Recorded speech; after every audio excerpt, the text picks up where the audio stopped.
Anong klaseng mga sasakyan nga ba ang sikat dito sa Japan? At kung magmomotor kayo, anong klaseng motor ang magandang kunin dito sa Japan? Hindi katulad sa atin sa Philippines. Ang motor, gamit siya pang araw-araw, di ba? Pampasok, pambili, pang grocery, pang commute, as in pang araw-araw dyan sa Philippines. Pero dito sa Japan, ang pang araw-araw nila, ang pinakasikat dito ay yung mga tinatawag na K-car o yung mga ganong klaseng sasakyan, yung mga maliliit, kita niyo sa likod ko, di ba?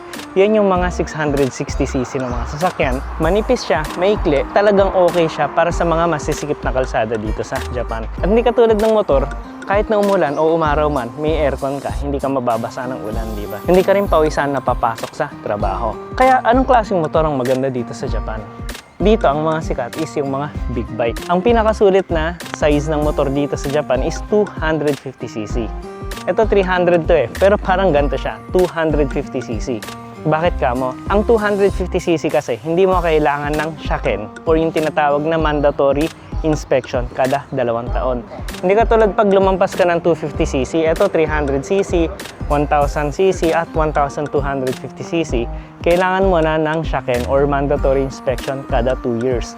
Mahal yan kapag ka pinashaken mo yung motor mo sa labas. Pero pag ikaw lang nagpa-shaken, syempre magyayasumi ka pa. Mura siya, siguro mga 2 lapad lang naman, di ba? Pero mag-absent ka talaga. Hindi katulad pag 250cc yung motor mo, hindi mo kailangan ng mandatory inspection niya. Tapos 250cc pwede na agad yan sa super highway, sa mga expressway dito sa Japan. Actually 126cc pataas pwede na dito sa Japan eh.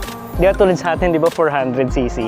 Dito 126cc pataas pwede na agad sa expressways. Ang maganda sa 250cc, malakas, ang lakas ng hatak yan, lampas 100 km/h. Minsan nga lumalampas pa ng 150 km/h yan eh. Kaya hindi ka talaga mabibitin sa takbo kahit na sa mga expressways, di ba? Ang advantage naman ng mga malalaking motor is forma niya.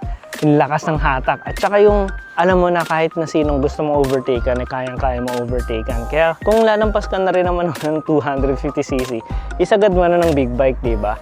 Pwede rin naman yung 400cc kasi dito sa Japan nga pala, yung mga lisensya dito, usually magkakaiba. Merong small bikes, 125cc below. Merong medium size, mga 400cc below. At yung unlimited na, yung big bike, 401cc pataas. So, 3 klase ng lisensya ang pwede mong kunin dito sa Japan.